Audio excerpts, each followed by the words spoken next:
My manager hit me up one day, man. He's like, man, what you doing? I said, man, I'm finna do some shit about the Detroit Lions. This shit gonna hit. He like, what you gonna do? I said, man, just watch. I did a skit about the Detroit Lions calling them trash. I promise you. I did that skit. And then 2 days later, I did a skit about the Lakers. I looked at my DM. Guess who's in my DM? Shaq. Oh, Hey, bro, you is not lying. Them boys is trash. You get to say the shit that I can't say. Keep it going. Yeah, money, money, money, money. Ain't that funny? I got haters. Yeah, they watching, but I know they love me. Money, money, money, money. Ain't that funny? I got haters. Yeah, they watching, but I know they love me. Riding around the city, plastic cup of C-Rock. Bigger and I'm blacker. I am on that Chris Rock. ladies and gents, welcome back once again. Yours truly, all things covered. The future Hall of Famer himself, Patrick Peterson. Here I go, BMac, Bryant McFadden. We back at you guys once again with another outstanding episode for you guys to laugh about, talk about. As you see on your monitor, it's not only two of us this time, it's three of us. It's the big three.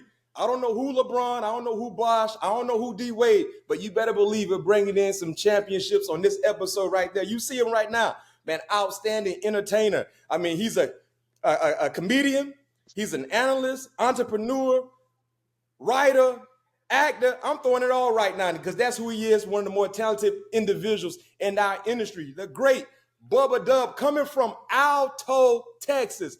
Dub, how you doing? How you feeling? What you do, man? How y'all doing today?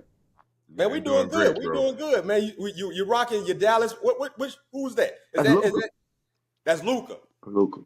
Okay. All right. We feel some type of way, Pat P, because I'm a Laker fan. You a Laker fan.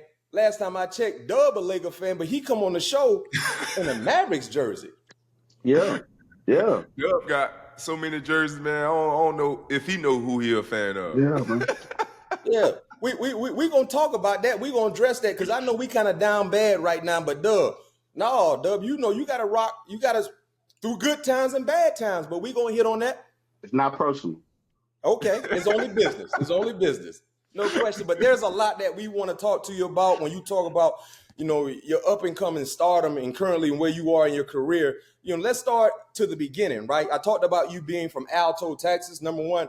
I never heard of Alto. I played with a lot of guys from the state of Texas. I know Pat P has as well, collegiately and the professional level. But we never heard of Alto. Well, at what age did you realize growing up that you were pretty funny? 5 years old. 5 years old. 5 years old. I was entertaining my mom and daddy friends. Mm-hmm. Like, just had them laughing until their stomach was hurting. But I never wanted to do comedy, though. It never crossed my mind where I'm from, bro. It's real poverty-stricken, bro. All I thought about when I graduated, bro, was just getting a job and just working and saving my income tax checks until I can get me a nice house, a nice car, and stuff like that, bro. Just being real. That's just what my mind frame, bro. I didn't have the mind that I had now. Like, so Alto ain't but like 500 or 600 people is where I'm from. And my grandpa had 24 kids. Wow. Wow.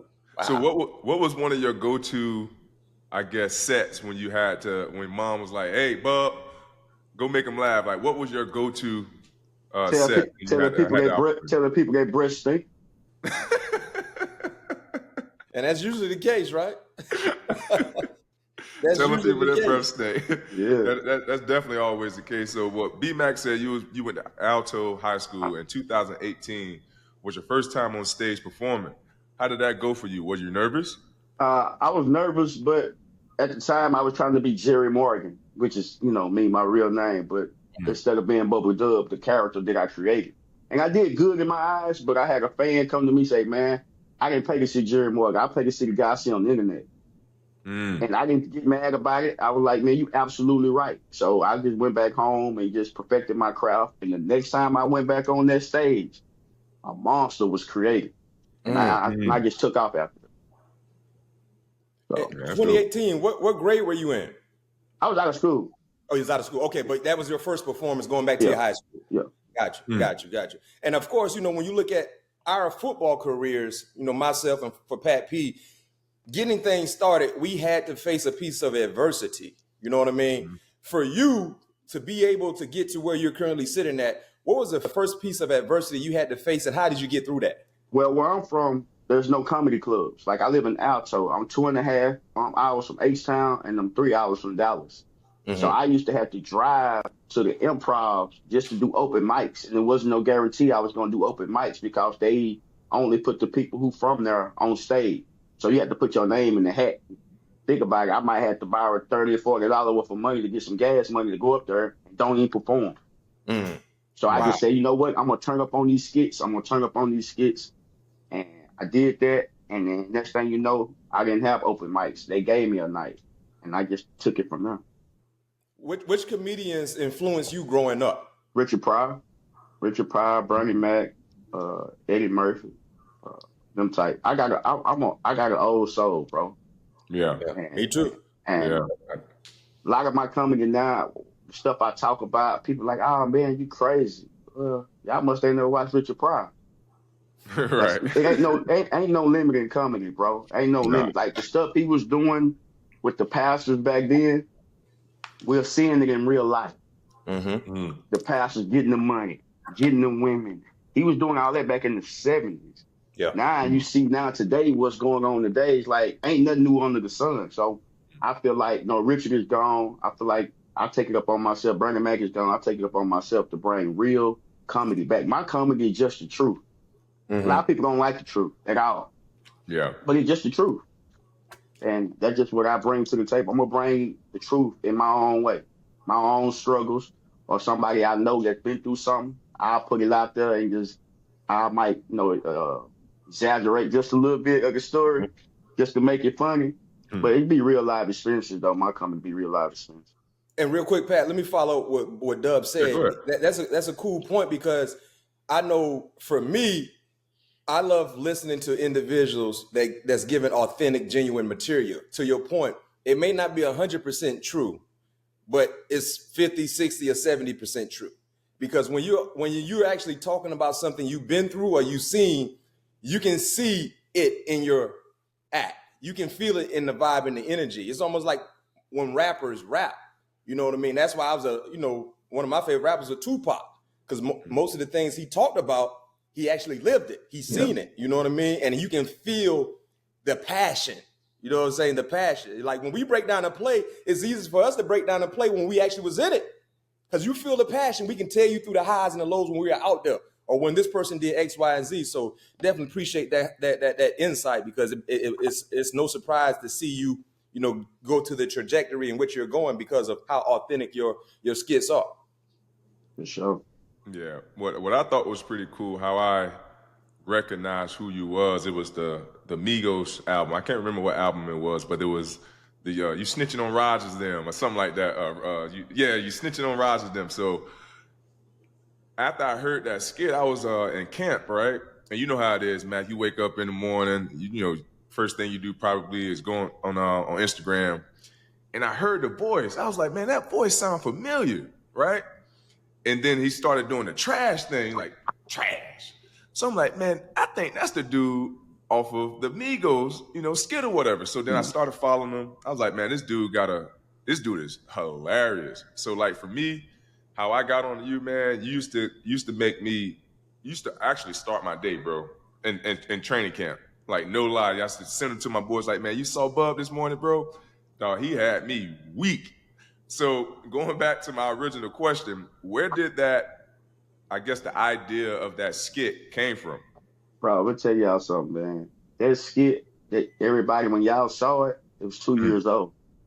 Wow. I had already done that. But what happened was the reason why it took off because 6ix9ine was snitching. And he came home. And somebody seen that skit and he just went with it. And 50 Cent got a hold of it. They're going to put it on this page. Everybody started hitting me. Oh, man, 50 shared your video, this, that, and third. And then he took it off. I'm like, damn, what happened? And it was about 2 months later, man, I get a phone call 5 a.m, Dez Bryant. Like, nigga, you made it. Hey, what you talking about, Dad? Man, you on Pop Smoke album. Man, who was Pop Smoke? Because I didn't know. I'm country, Texas, bro. We really ain't know nothing about no New York like that, bro. We ain't really just listening like that, just be honest. We ain't listening to it like that. And, man, my phone, my Instagram just started going off, man, you on Pop Smoke album, bro. And, man, I thought I had made it then. Boy, you could tell me nothing. But But that skit just came about. It's a real life situations, man. I tell people this all the time. I used to sell dope, man, and I got snitched on. And I'm just really just acting how the snitch really acted with me. My homeboy, we all cool. He dressed like we dressed. He down to earth. You know, he hustled. At the end of the day, he go turn it into the cops. Yeah. And thank God, my dumb butt, I had never been in trouble there in my life, and I was just being greedy, bro. Like, I was a church boy, and I could get it. You know, I had access to get it. My mind frame wasn't right, bro. Just being greedy and trying to hustle. And, you know, I feel like God always punish me quick if I do anything wrong, bro. And I got caught. And I was in court. And they tried to give me 10 years. I'm like, why y'all gonna give me 10 years, man? I ain't never been in trouble. I'm like, and they showed me the video. I'm like, man, nah, I'm not taking no 10 years. I'll take 5 years probation. They were like, okay, we'll give you 5 year probation. They were like, you will? They were like, yeah. I said, good. I mean, y'all could drop this because drug-free zone automatically 5 years to 99. So you don't went from 10 to 5. They let me know this case is weak. Y'all just playing with me. Y'all need to drop this case. But they wouldn't drop it. But they ended up giving me 4 years deferred. And I never sold dope again in my life. Every dope I had, scales I had, I gave it away.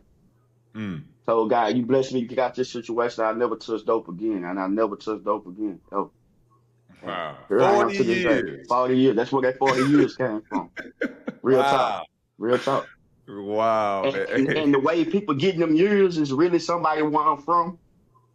Got 40 years, but he came home in 10 months. So that's where it's real stuff. I'm just putting it through my comedy, bro. But people where I'm from, they really know who I'm talking about. And it's real. Wow. Man, that's dope, man. And I'm sorry, you correct me, but I think Migos was on that song, though, right? Yeah, it was Pop Smoke and Quavo. Yeah, there you go. And Future. Yep, there you go. Damn. Man, I thought it was, you know, entertainment, but that's actually how it was. You heard the man. He said his jokes is the truth. Yeah, I mean, but it's great for us hearing the story, the background of the story, because that kind of jump started your career in terms of being more of a national known comedian than mostly local. To your point, when 50 picked it up, you know, when 50 picked it up, it started, you know, navigating everywhere. You talked about it. You in training camp. You know what I mean? That was every morning. So, man, that's a dope story from being a dope boy. And getting snitched on. And I mean to cut y'all out, in the skit that y'all watching, if you notice what kind of clothes I had on, Echo. I didn't know Echo was out of style. Yeah, right. Everybody was laughing at me online, bro. Like, I didn't know. Like, everybody, this dude wearing Echo, they just laughing. Like, I had people where I'm from, like, you still wearing Echo? They were just laughing. And in my mind, I'm like, in 4-5 years, you niggas won't be laughing. I promise you that. Wow. Y'all don't see what I got going. Like, y'all don't know. Like, I just kept saying to myself, you won't be laughing long. I promise you that. You're going to be laughing with me, not, you know, at me. And yeah, that's a true story, bro. So then where did the trash come from? Trash came from one time, my manager hit me up, and I was trying to get away from the snitching stuff. Because back when I was doing it, people were like, man, you got to quit doing this stuff. I'm like, bro, I'm not a real snitch, but I would get backlash. Not everybody doing it, and they get love for it. Back when I was doing it, I was the first one doing it. People just wasn't really receptive of it. But my manager hit me up one day, man. He's like, man, what you doing? I said, man, I'm finna do some shit about the Detroit Lions. This shit gonna hit. He's like, what you gonna do? I said, man, just watch. I did a skit about the Detroit Lions calling them trash. I promise you. I did that skit. And then 2 days later, I did a skit about the Lakers. I looked at my DM. Guess who's in my DM? Shaq. Said, hey, bro, you is not lying. Them boys is trash. You get to say the shit that I can't say. Keep it going. And that shit just, and everybody done said the word trash before. It's just how I say it. I put my emphasis on words, bro. Right. And then next thing I know, Shaq FaceTime me with Dwayne Wade and everybody else. And I like, and they start screaming my name on TNT. I was like, I got him. And then Floyd Mayweather, he messy. So one time I had a comedy show, right? I had to do like an hour and a half on stage because somebody backed out on me. So it gets the host and me. I had to do an hour and a half set, bro. First time doing an hour and a half set. So I go back to the room. I'm mad. Like, damn, man. Excuse me. And then I look on IG and people saying at Floyd Mayweather. I'm like, why they at Floyd? Nigga, Floyd don't know me. Mm-hmm. So I go on the video, I look and say, hey, Bubba Dub, check your DM. So I think it's fake. But you know me, I'm going to my DM and see. It's a number in there. Hey, call me. I call the number. RIP to teacher. It was his assistant at the time. And she was like, hey, Floyd is at the game. He's going to call you. Halftime. I'm like, man, please. Halftime hit. The man FaceTime me, bro. Like, hey, bro, start naming off all my skits. Like, nigga, mind frame. I'm talking, he named about 30 skits I done that he been following me and watching me. He was like, what you finna do? I'm like, man, I'm in North Carolina for the night. I'm gonna go back home. He's like, no, you ain't. You finna come to Vegas. I was like, well, shit, don't threaten me with a good time, nigga. He's like, you look at my plane getting maintenance right now, but hey, shoot me your information. I'm finna fly you to Vegas, man. I went to Vegas. Hung out with him, man. Went to the Lakers game. The whole time he being messy. He put me front row. He put me on the floor seat for a reason because, you know, I've been talking shit about Anthony Davis and them, right? Mm-hmm. So as soon as I get there, LeBron them, they all see me. They start talking and shit to one another. So, hey, he go down there, make a dunk, look at me. He come back down there again, make a dunk, and look and run right by me. Nigga, you trash. Just like that. So I'm like, damn, this nigga really know me. So I'm talking to Damian Lillard. They playing in Portland. I said, dang, what's up, man? He's like, what's up, Dub? I'm like, damn, these niggas know me. And that's when I started realizing for Floyd, like, man, they're going to whoop your ass. I'm like, you ain't realizing what's going on, champ. You blind. These motherfuckers know who I am. Nigga, they ain't studying you. They studying me, nigga. Yeah. And then I rang into Scottie Pippen, and I was being messy. I said, Scottie, man. He said, what's going on? I said, man. I looked around. Michael Jordan wasn't shit without you. He said, give me a hug, bro. Wow. True story, man. I can't make this shit up. We have some exciting news for all of our listeners, all of our viewers, all of our fans. We have an exclusive discount code with Home Field Apparel, one of the best apparel companies in the world. At checkout, if you enter in your promo code, COVERED, COVERED, in the checkout promo code, you will get 15% off, which is a very, very exclusive discount coming from yours truly, All Things Covered. Wait, Bub, you gotta. I love storytelling, so you gotta tell us another story because one of my favorite skits was when you said you went shopping with Floyd in Dubai. Man, so I'm finally it's like 2 years ago. So I'm finally getting a little money now. So we fly. We go to Dubai. Fly out Dubai. He fly 100 people. I'm like, damn, man, you spending too much money. He was like, this shit unlimited over here. I'm like, shit, I see. God damn. So we go. He's like, we finna go shopping. He got this girl with him. She fat. I can't keep my eyes off her. I said, God damn, champ. But I know the rule. You can't holler at another champ women. He's selfish. So I ain't here for that. I ain't never been overseas. I barely been out in Texas. Lord, thank you for this. Finna enjoy myself for single world. So Lord, once again, he's showing me all these shit. Like, yeah, man, we in Dubai, man. So we go to this store, P.F. Chain. We go to P.F. Chain. True story. How you doing, Mr. Floyd Mayweather? Bubba Dub. Lord looked at me. I said, I told you, nigga, I'm coming. So he's like, let's go shop. So we in the Gucci store. I'm like, man, you know what, man? I'm feeling a little good. I got a little money saved up and go shopping, man. I spent $8,000. Wow. He spent $80,000. So next thing I know, we leaving now. He said, hey, we're going to go over to the Louis store and do it again. No. They went over. I still got side, but by the time I'm standing outside, true story, Chase Bank was blowing my motherfucking phone up.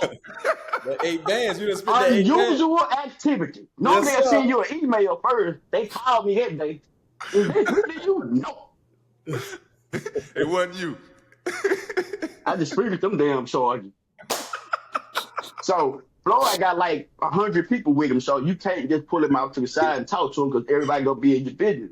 So I waited till like 4 a.m. Tell me, I need to come holler at you, dog. I bet. I go up to holler. They say, what's going on? Hey, man, I just saw that goddamn money bag, but I ain't got it like that. Yeah, man, shit. Champ gave me $20,000. Wow. Yeah, man. Wow. $20,000, man. And I ain't look back. That's it. I ain't look back. I got that bread. And what's so cool about the 20,000? He say when I come back to Miami, I'm gonna give you 10 more thousand. So when I went back home, I'm blowing him up every day. Where you at, champ? Wow, man! Shouts out to Floyd Mayweather, man. Hopefully he sees this, man, and hear it, man. This is a dope story. First of all, just being able to persevere from where you came from, Alto. You know what I mean? Because I know how it is to come from a small area. Pat, I was born in South Carolina, White Oak, South Carolina. We ain't have 500 people. It was nothing but crackheads, dope boys, alcohol, and 3 TV stations to watch on TV. Nothing going on. So I know how I feel to come from them small rural areas and then get into a level in which you never thought you would see in terms of traveling, meeting new people, and then how you were battle tested too, bro. Like, we all got stories. When you talk about anybody who's successful, who's never was in a family where it just was passed down, when you had to work for it, but we got legit stories, like hardcore stories, but it ain't for the weak. It ain't for the weak at all, man. So definitely we appreciate where you sharing that with us and our viewers, bro, because somebody needed to hear this. Somebody's going through something right now where they feel like they can't make it, or they got outsiders telling them, bro, that ain't gonna work. Like you said, they were telling you, man, that ain't gonna work. That's why they say never share your dream to someone who doesn't sleep. Never share your dream to someone who doesn't sleep, because they ain't gonna see it the same way you see it. You know what I mean? That's why it's best sometimes to keep things internal. It's like I had somebody tell me, man, that trash thing it's gonna play out, bro. You look on ESPN and all they talking about trash now. Even in their captions, Stephen A. Smith, and the list goes on and on with this shit, man. It's universal, man. So I don't think I like about it down when people do say it. They think of me, you know what I'm saying, pretty much a trash. And that's a good thing about it. I didn't invent that word and nothing like that. And to be honest, I was really trying to get away from it, but I can't. It just I had to start incorporating that trash word into my comedy set. I would never do it. And I had fans say, hey man, I come to hear that trash, nigga. Like, you dope as fuck, but I want to hear trash. So I had to start coming up with material with trash in it. Took off. Just I ain't look back. Like, my people see me on my podcast and all that. That's cool. But my love, if you really want to see real comedy, you got to come to my show. Like, you see where I went down there with 50 Cent? He was like, man, a lot of people were sleeping on you. I know. I like that because they just think I'm just an internet guy. But and you got to think about it. Cat Williams, Dave Chappelle. I'm not comparing myself to them guys. Them guys legends. Brian Davis, all them big time comedians were there. But you know who stole the show? Bub. That's what's happening. I'm the only one who wore a suit that day. They were laughing and joking. Man, you wearing a suit? Yeah, it's for a reason. Was your suit fitted, or was it? Did you get it from Men's Warehouse? It was fitted. I ain't on that level no more. Now I'm upgrading now. Oh man, I come to kill, man. And that's the way I approach it. I leave everything on stage, bro. I don't have to do shit. I leave everything on stage, bro. Like, that's my love. That's where I really get to be me at, man. My comfort zone. Like how y'all play in the NFL and all that. That stage is my sport. Right. That's my sanctuary, bro.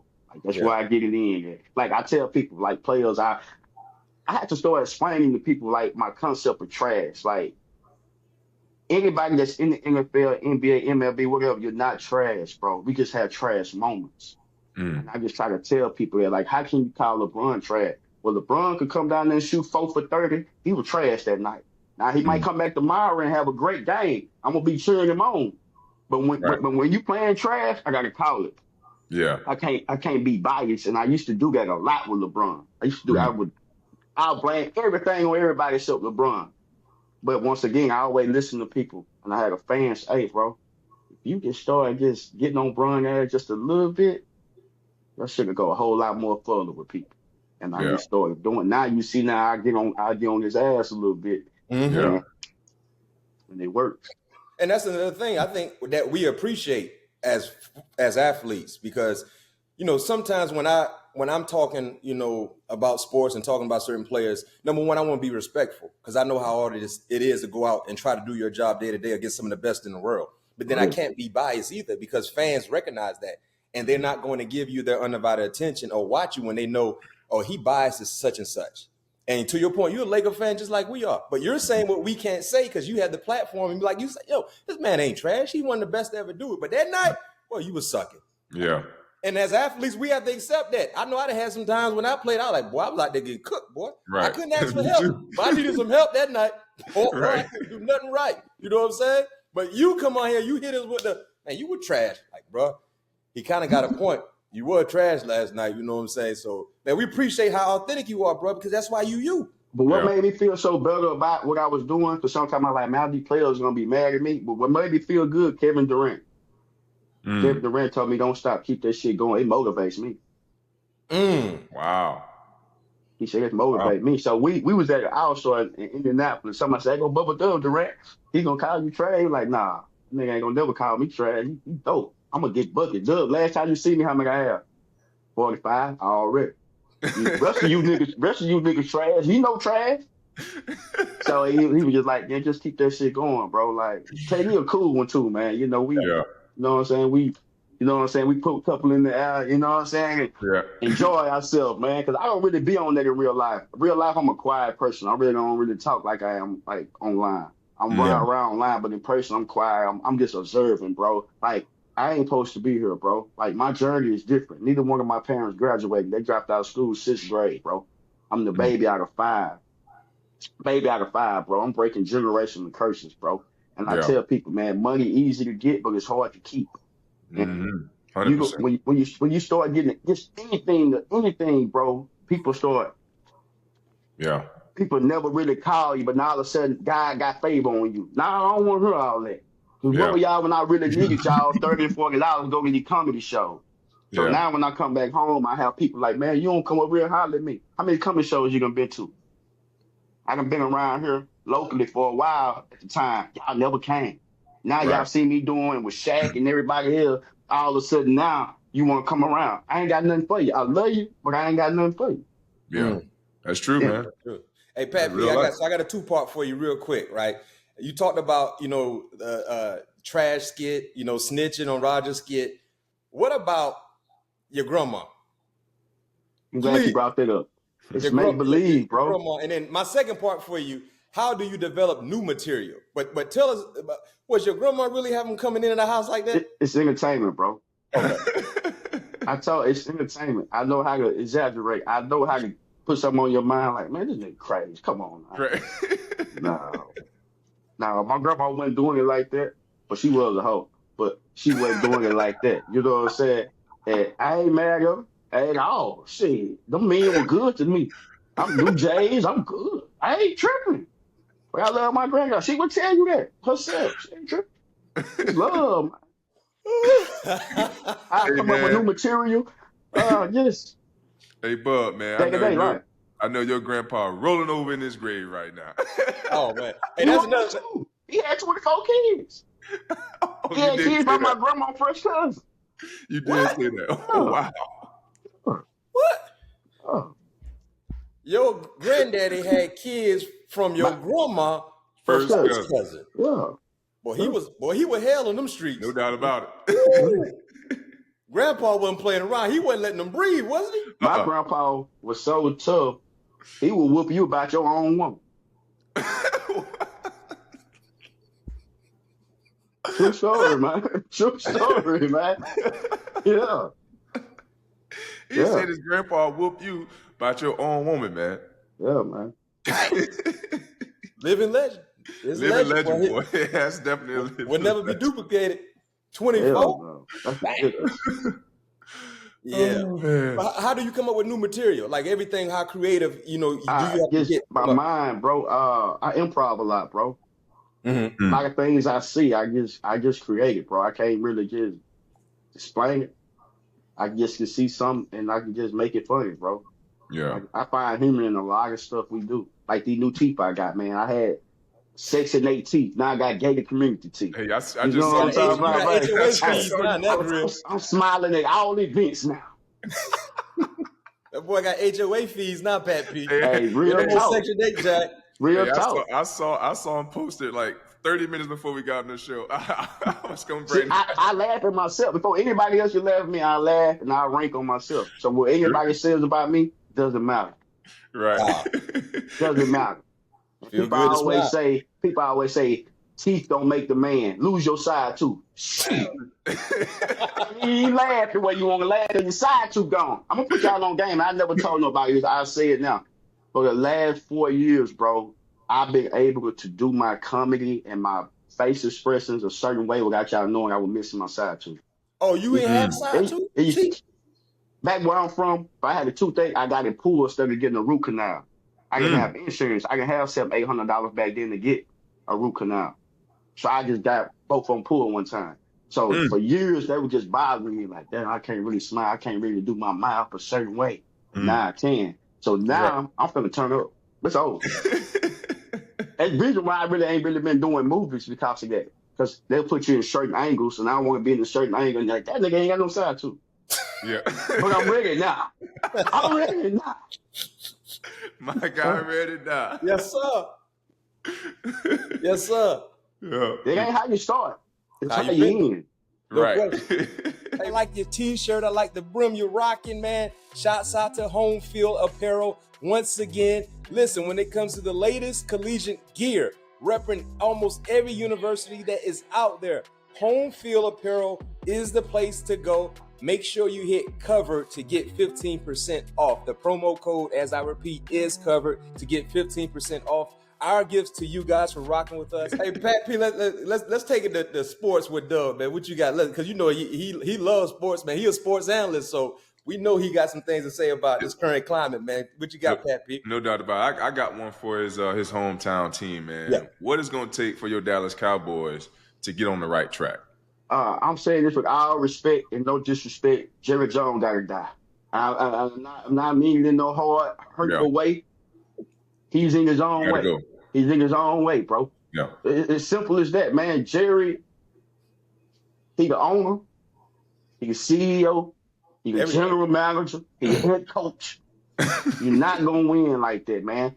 As a head coach, you want to discipline Patrick Peterson? Okay, cool. Then here comes Jerry. Don't worry about him. Right. You know what I'm saying? Now you listening to two people. Who I listen to, the coach or Jerry? Right. It only can be one leader. Yeah. One leader. And Mike McCarthy, I know, Green Bay, long time ago, he got a ring. Cool. But for me, he ain't a good coach. His clock management is terrible. The last 4 years in Dallas, clock management has been terrible, man. Yeah. They don't run the ball. Who would you want to be the head coach? They say Mike Vrabel is No. Would you want an offensive-minded guy, someone who, like a Ben Johnson from Detroit, someone who can kind of get the offense together? You want a defensive-minded guy? Would you want Bill Belichick? Even though he went North Carolina, you saw his buyout is $1 million if he gets a new deal. What about Pete Carroll? Pete Carroll? I like Pete. He's 85 though, Pat. Come on now. Hey man, Pete Carroll's a motivator, dog. I think he'll be that one coach that will be able to deal with Jerry. Like he'll be like, nah, Jerry, like I got this. Let me roll. I think he'll be the coach that will be able to keep Jerry at bay at least a little bit, in my opinion. I'm gonna throw a name out there that nobody said nothing. Marshall Faulk. Marshall Faulk? Do you got any experience? Marshall Faulk, no football. The rest of them don't. I know.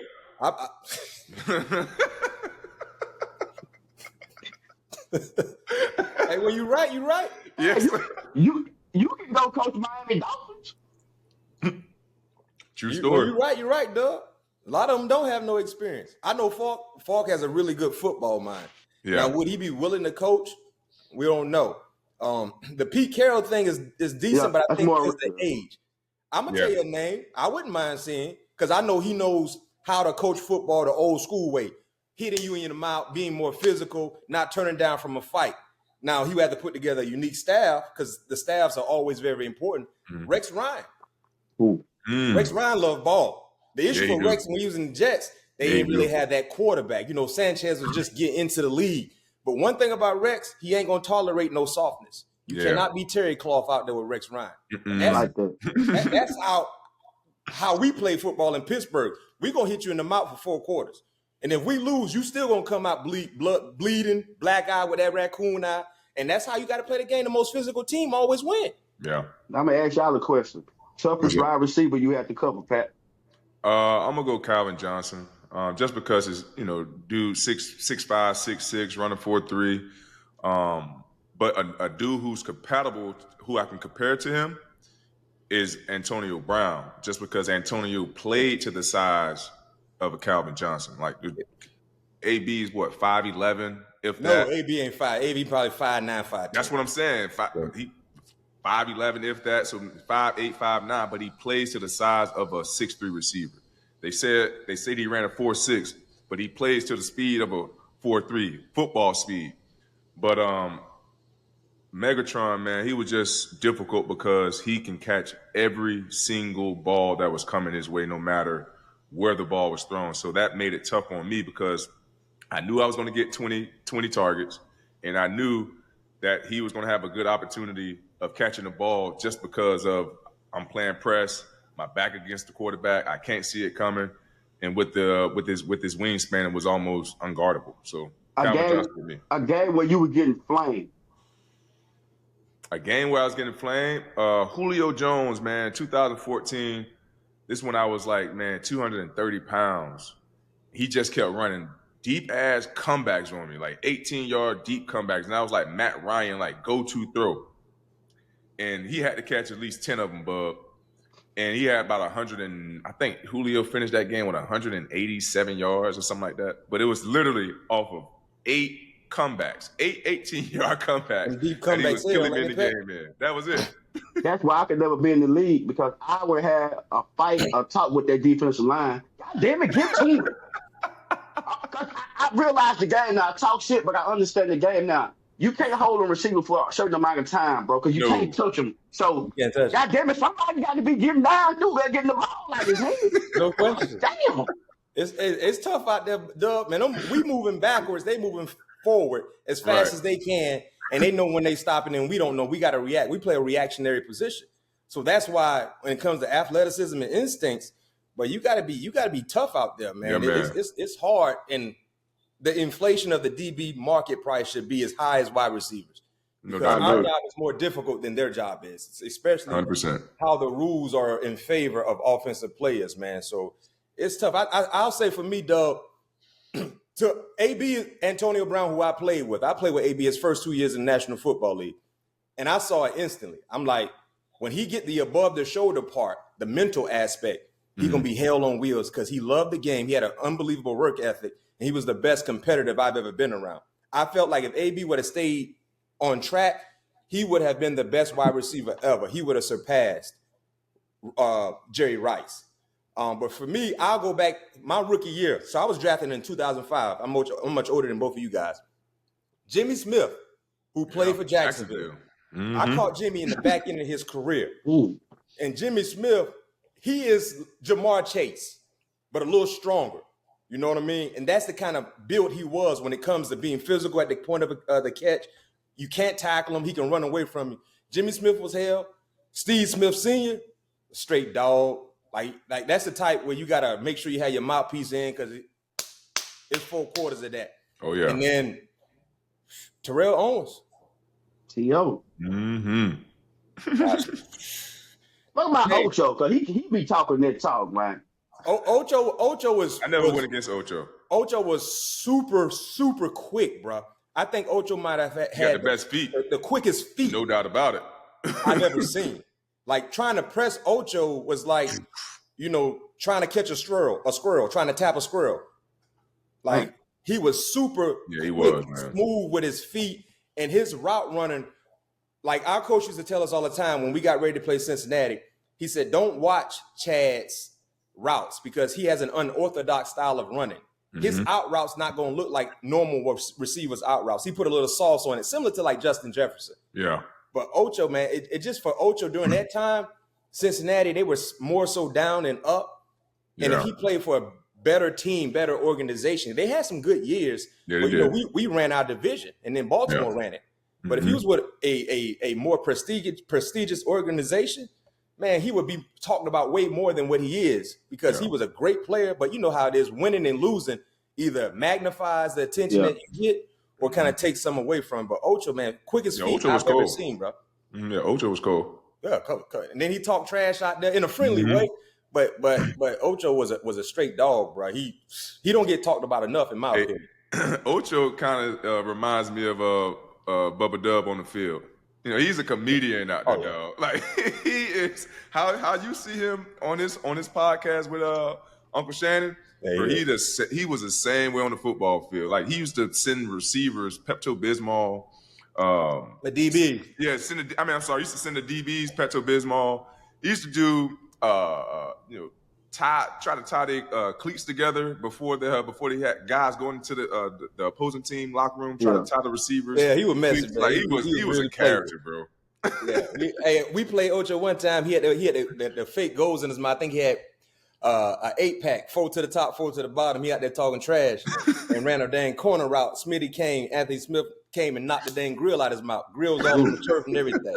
Ooh. Ocho's a hella player, but he was back in them days, because I got drafted in 05.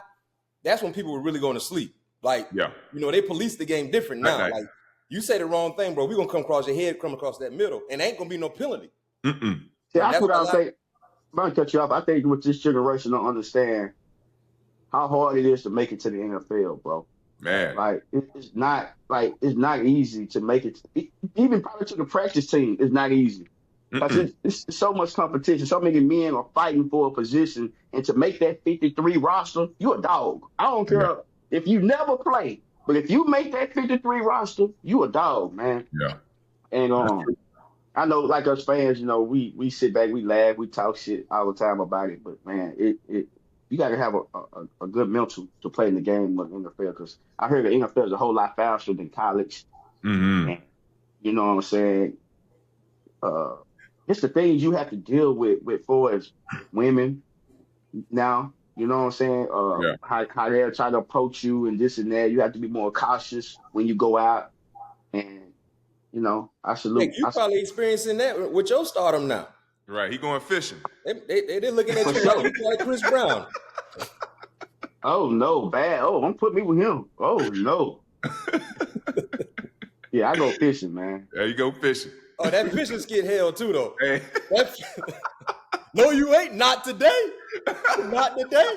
That boy said, I prayed on it. He told me I need to go fishing. He said, well, I ain't going no more. I'm calling my boys to tell them I ain't going no more. And my phone don't work on the water either. No, not today. No, you ain't. You the reason why I'm stressed right now. Right. Real talk. Hey, but another football question, man. I know you had the opportunity to be around Travis Hunter a couple times this year, man. How was that experience, seeing it up close in person? And obviously, we all had the opportunity to witness him be the first athlete to win the Heisman. A smart young man. I'm talking about not just on the field, but off the field. He's focused. He knows what he want to do. And for me, he's ahead of his time for me, like mentally. And I know a lot of that got to go with Coach Prime and how he developed these players. But Travis going to be great, bro. Like, he's 100 miles an hour on offense, 100 miles an hour on defense. He's a rah-rah guy over there. He's in Shador face. In the quarterback, let's go. Like, you bullshitting. Let's go. And one thing I love about that Colorado team, bro, shout out to Shiloh Sanders, because most brothers and siblings wouldn't do this. That's when they got beat by Nebraska. I was at that game. Everybody was down and out, and everybody was pointing the finger at one another. Shiloh, like, my brother Shador, you holding the ball too motherfucking long. You got to get the ball out. Just like that. Like, and I was like, ooh, they going to be tough.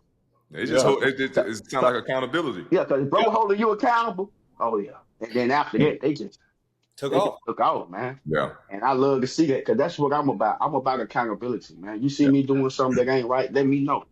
Because I'm going to correct it. If I see you doing something you don't need to do, hey, bro, you're your own man at the end of the day. You're going to really listen or you don't. Hey, you got to do better, man. And it's the same way how when I went on fucking Marco show and me and Dwight Howard got into it. And, he was in his feelings behind that trash shit. And like I told him, you should have been top 75 player. Ain't no doubt, bro. Dwight Howard was him. I won't talk about nobody say Dwight Howard was him. But in the fourth quarter, 2 minutes left in the game, you not him. You not in the damn game. Yeah.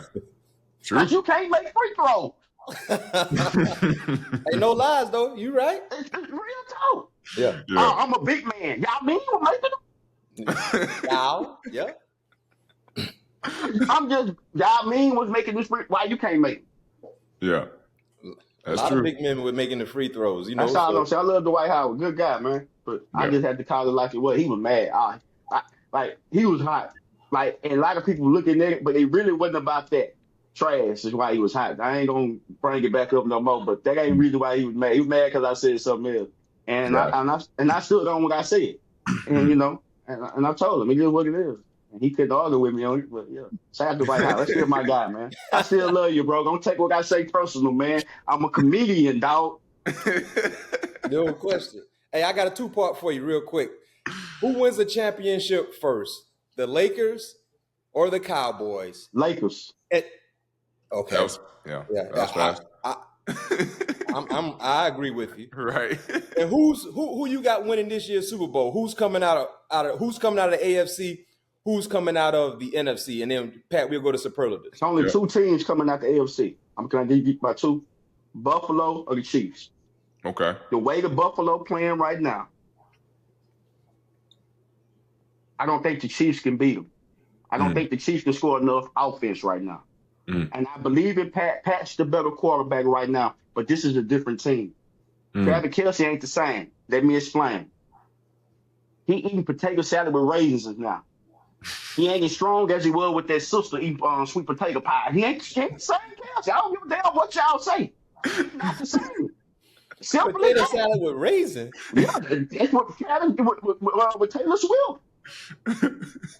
He ain't as strong no more like he used. Man, Kelce used to have 11, 12 catches, $150. You're now right. 4 catches, 20 yards. Right.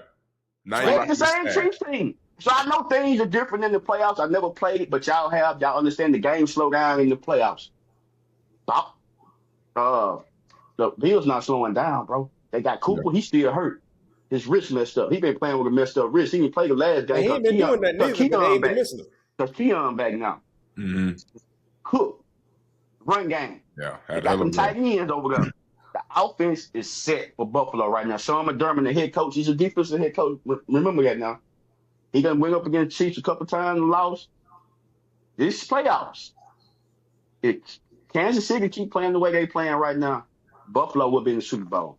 NFC, it's going to be out of the eight. Hold on, Doug. Before you get to the NFC, one thing I would like to hit on. You said Pat Mahomes is the better quarterback right now than Josh Allen. I didn't. No, I'm talking about overall. Not this year. Not this year. Yeah. No question. All right. My follow would be you not giving. He ain't give us the NFC yet. Hold on, but I want to let before because I forget my dang question, Pat. You finna say Steelers? No, I ain't even gonna say because I want to be biased. I ain't even gonna talk about the Steelers right now. What about Lamar? You bet not. Who? Lamar Jackson in the Ravens. Do he ever show up playoffs? I don't give a damn about no regular season. When the lights are bright, do you show up? Hey man, that man gave you his 2 teams, man. Why you? And I love him, and I want him to get, but he ain't showed me nothing, fam. Why you like the Steelers coming out? The Steelers can beat the Chiefs. Huh? I say the Steelers can beat the Chiefs. No. Y'all can't even control George Pickens over there. He all right, GP all right. He gonna be all right. On it. He gonna be all right. You think Russell? I love Russ. Who rolling over in their grave right now? Shit, Ben Roethlisberger.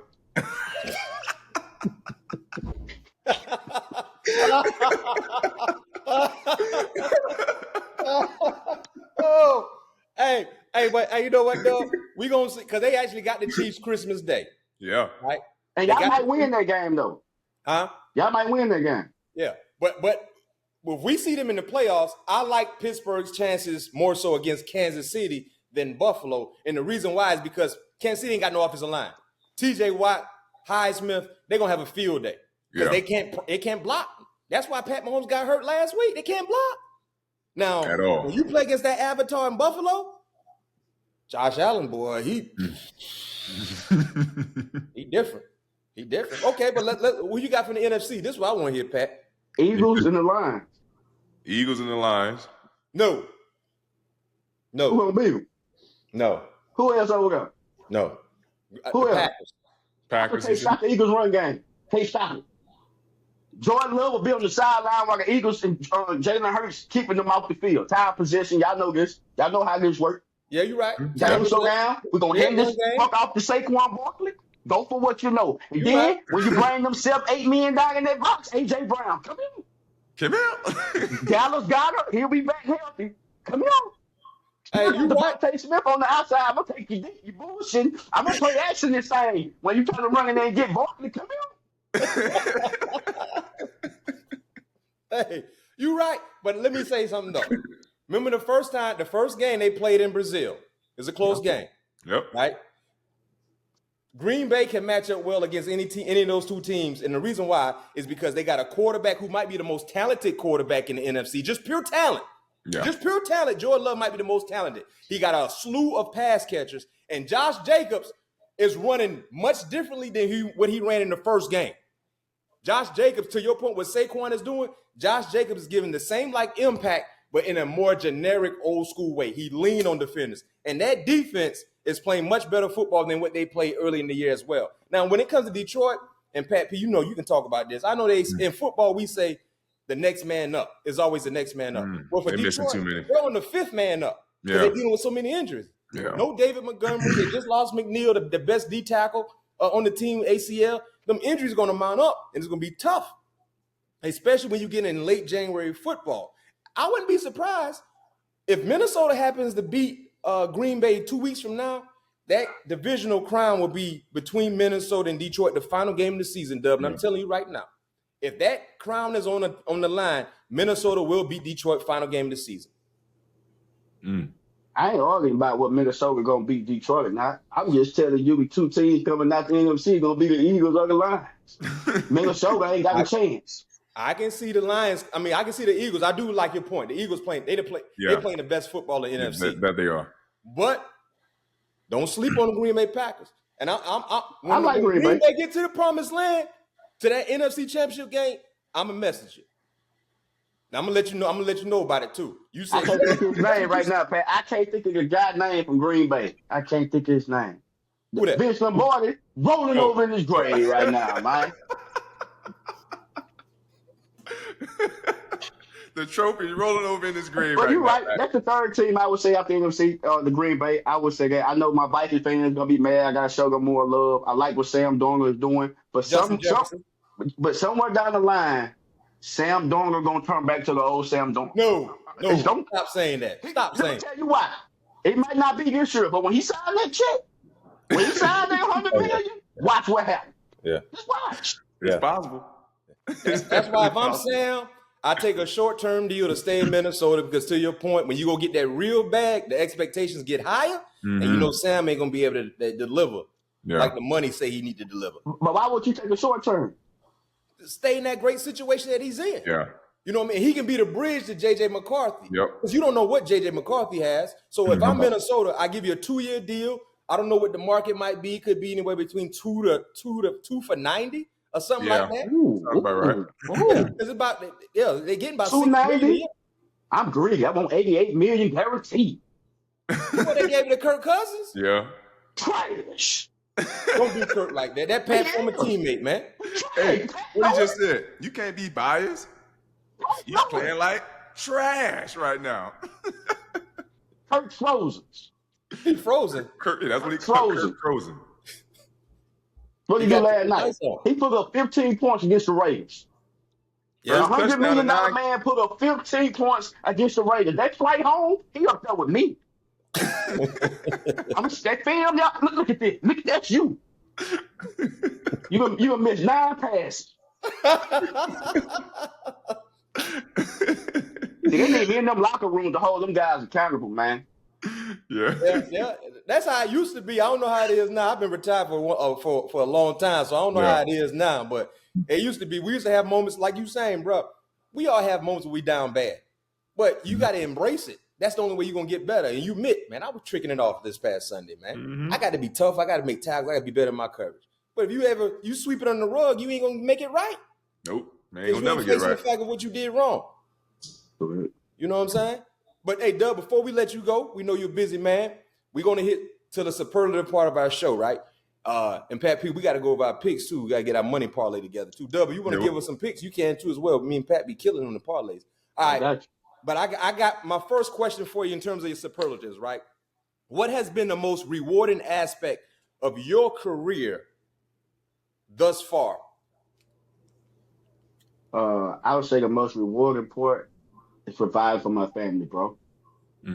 Providing. My whole life, I never had it. Now I can go to any restaurant now and I ain't worried about what it costs. Right. You know what I'm saying? My Christmas for my kids been done since August. Being able to help people who need it, not want it. Right. That's my thing. And that's my whole thing to me, bro. I want to be able to help the people who need, man. And that's a lot of times I tell my family members, the women in my family, stop dating the men you want and date the men that you need. Yeah. And because a lot of my family now, they look at me for support, and I got my own family. Right. I love you, but hey, you can't lean on me like that, man. So I'm trying to build up this wealth, bro, and get this trucking company going for them and get them something to do, different avenues to make money, get my people out the streets. Yeah. But I'm learning you can't save everybody, bro. Nah, it's impossible. A lot of family members don't like me now just because of the position I'm in. I worked for this, man. I prayed for this. My other friends was doing good. I was in the background clapping. Never hated, never talked down, because I knew one day my time was going to come. But other people don't look at it like that, bro. Like, they want everybody to be them than you. So that's the most thing for me. I would say the rewarding thing is to be able to provide for my kids. I got two girls. Gotcha. Oh, man, I got two girls, too. Now that you're in this position, where do you see yourself in 5 years? 5 years, 5 years, I see myself not only as a mogul, but one of the biggest comedians in the world and movie stars in the world, and owning my own Bubba Dub Films production. Nah, that's dope. That's where I see myself in the next 5 years. And that's so where would you have your Bubba Dub headquarters? Right here where I live in Texas, H-Town. Nice. Country. Oh, yeah, you're in H-Town, huh? Put it on like 50 acres. Yeah. And do my thing. Put some horses out there for tax reasons, Yeah. Farm life, help you on the taxes, you know what I'm saying? You don't pay that property tax when you got cattle out there. That's what I'm trying to tell you. That's why I'm gonna put a horse out there, you know what I'm saying? I'm one form now, baby. I'm up on game, man. I just look like this. Yeah. Let me check y'all out. This is one thing I learned from us. Black people will show you money, jewelry, cars, and houses. White men don't do that. They show you in cattle. It's a difference. Yeah. While we buying jewelry, they buying King Ford ranches. Yep. These big old bulls. And it's the longevity. Yeah. 10, 15, 20 years and now. Millionaires off there. Yeah. No question. We do things to show. Which is, and I'm not in there. Yeah. I learned a valuable lesson last 2 years. I was started, like I said, getting money. I was at Saks Fifth every week. When my taxes came down, I spent $70,000 on clothes. Never, ever again, because I never had. Now that I got it, I just put that shit in the cleaners. I ain't buying nothing else. I'm good. I'm trying to save this shit. I can't eat them clothes, man. Right. Because I tell people, man, you can fall off, bro. That.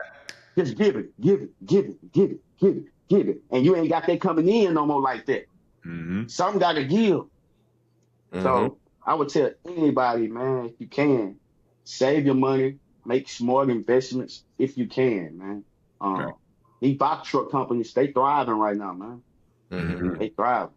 Okay. I'm on the verge of getting me 2 of them right now. So the big trucks, the 18-wheeler box trucks. Box trucks. Gotcha. Box truck. You can get contracted with Amazon and everybody else, man. Put you a family member too that ain't got nothing to do. Come here. You ain't gonna be getting money from me. You gonna go to work. Put insurance on it. And go on about your business. And don't even talk about it. A lot of people go, we like to brag, man, I got this and that. You'll never know when I get these companies. Hey, what I said earlier, never share your dream with someone who don't sleep. what it's about. Yeah, keep it to yourself. Hey, that man, that's great knowledge, bro. You talking right now. You talking that talk, man. I got one for you. Your Mount Rushmore of comedians. You can either go all time or current. You know what? I want to hear your current list of Mount Rushmore as well. But give me your all time list. I know you talked about Richard Pryor, some of the great ones. Give us your all time Mount Rushmore of comedians and your current Mount Rushmore of comedians. Richard, Bernie, Eddie, Martin Lawrence. Okay, great list. Bernie's my favorite guy all the time. But, Mike Epps. Okay. For longevity wise. Current, I'm a dog. Current, Corey Holcomb. Earthquake. Man, Earthquake, my boy. I love Earthquake. Cat Williams. Yep. Yeah. Lavelle Crawford. My last one, I would say my last one right now would probably have to be Tony Roberts. I like it. Hey, Pat, I got to follow up real quick. Is there anyone you've been on the show with, you haven't been on the show with, that you would love to be able to be on the stage with, together? Not together at the same time, but, this person is on this headline. We got Dub on this headline. Has there anybody you haven't really worked with yet you would love to work with? No, not really. I just did something with Cat and Dave, man. Oh, Chappelle? Yeah, so they don't really get no. It don't get no bigger than that. But I am finna have my first show ever with Mike Epps on this Week of Ones tour. Me, Mike, Country Wayne, Lil Duval, Corey Holcomb, Mojo Brooks. I'm so being able, our first show in Minnesota, February 1st at the Army Center. So I would say Mike Epps, man. What all cities y'all gonna be hitting? You say the first show in Minnesota. Y'all got the entire tour schedule yet? Yeah, I had to get it to you. We're going all over. It's like 35 city tour. Oh yeah, I'm catching one of them. Yeah, no question. I know y'all probably come to Atlanta, so me and Pat, we come to the 8. I mean, we in the 8, so all right, let us know that schedule. We definitely be there to support you. Yeah, my last one for you, and we'll let you go, Bub. Let me see. I'm thinking one off top. If you had, what would be? I know obviously you want to be the main act, but if you had to open up for a comedian, who would be your dream opening up for? Let me just say this. I'm so humble. I open up for anybody, bro. I don't get up in there. I know most of the shows I do at headline, but it's never to the point where I'm too good to not open up for somebody. Because the money is right, I don't give a damn. Gotcha. But who I would open up for would be Dave, man. I want his audience. Yeah, Dave Chappelle. And shout out to my brother. I forgot about him, but he gonna kick my ass when he see me. Kevin Hart. Yeah, I was gonna ask you about that. Yeah. I had a brain freeze. Yeah. Who taller out of you and Kevin Hart? I got him by 3 inches. We kicked it about 2 months ago. He invited me out to his show. We kicked it. I watched his shit. I critiqued it with him. Told him what I thought. Told him a couple gems that I seen him, that what he do. He was like, damn, you catching on. I'm like, yeah, I understand what's going on. Kevin a great guy, man. I would love to open up. I would him as well. Kevin Hart. I would open up for Kevin. He got the plastic cup boys. Yeah. I would love to open up for Kevin just to put pressure on. Yeah. That gets my mind frame. That's love, man. That pressure. Well, we appreciate you, Bubba Dub, man. Hey, no question, this was man. Great This interview. was great because, you got so many fans that see you in a certain way, but hearing the background to what created the Bubba Dub image is unbelievable. And, is there anything you would like to tell someone who's watching who might be down in the dumps in whatever career they're trying to create in terms of just staying patient, staying the course, staying prayed up? Is there anything you would like to share? Because, there's always someone going through something, and you don't know how certain things can motivate someone. You know what I mean? Is there anything you'd like to share to any of the viewers that might be? I can't speak for everybody. Everybody got their own religion, but for me, put God first. Put your faith in God, not in man. It's not going to happen overnight. You're going to have some good days. You're going to have some bad days, but stay positive. Stay around positive people, man. Like you said earlier, man, you got great ideas. You can't tell your great ideas to small-minded people. Yeah. So just work. and put the blinders on, man. Because I had to do that as well, man. Where I'm from, man, you ain't gonna make it. You better not quit that job, boy. And I didn't pay attention to that. I'm gonna work. I'm gonna work. And it's gonna pay out. And it's gonna and you gotta believe it. You gotta want it, man. And power of the tongue is powerful. Yeah. Yeah. Well, you said a mouthful just then. Yes, sir. Tongue is very, very powerful. You can speak life or death on yourself. Be careful what you say and how you say it. Yeah. Thanks. Hey, Dub, it's a pleasure, man. Hey, Pat P. Appreciate it. Dub, the type of dude, dog, me and him been kind of been messaging for a few weeks. First of all, I don't know Dub personally. He don't know me. He don't know either one of us personally. But I decided to reach out to Dub. Dub responded and said, we going to make it happen. I keep trying to get my grill fixed, fam. That's all it was, man. Hey, Dub said, man, we going to make it happen, man. It's no surprise to see the blessings that he's received because he stood on his word. He said, you know what, bro? I'm there. Whatever you need, just let us know, man. Let him know. And, man, we appreciate that because that goes a long way. No, I appreciate y'all more than y'all even know, though. Like, this is my field. I want to be associated with you players, bro. Y'all played the game. I can learn from y'all, bro. Like, I can talk all the shit I want to talk, but to actually be on the show with people who actually lived it, blood, sweat, and tears, I appreciate y'all, bro, for even knowing who I am and knowledging me, bro. So, big ups to both of y'all for that, for real. Yeah. And know you're going to know me, but we family now, so. No question. Sir. That's when love, you come man. to the A, we're going to see you. I'm definitely coming to a show. I'm definitely coming to a show. No question. I'll set y'all up when we come to the A, and y'all will be good. Y'all be in the back with us, we'll be good. Perfect. Yes, sir. Appreciate that, my boy. Sir. Appreciate that, man. Once again, man, the great Bubba Dub, man, Alto, Texas legend, living legend, man, up and coming entrepreneur, entertainer. He about to have the box truck business going. About to be on tour. He has a lot of things going, but make sure you guys follow him on social media. Anything that he's a part of, it blows up. He is basically the Pat Mahomes of this new generation of comedians. Yes, sir. I just threw that in there. Talking about Pat Mahomes talking all that trash. We're gonna hit Pat Mahomes in the mouth Christmas Day. How about that? Yeah. Them Steelers, we coming. Know what he's talking about. I appreciate it, man. Yes, sir. Hi, bub. Yeah, money. Ain't that funny? I got haters. Yeah, they watching, but I know they love me. Money. Ain't that funny? I got haters. Yeah, they watching, but I know they love me. Riding around the city, plastic cup of C-Rock. Bigger and I'm blacker. I am on that Chris Rock.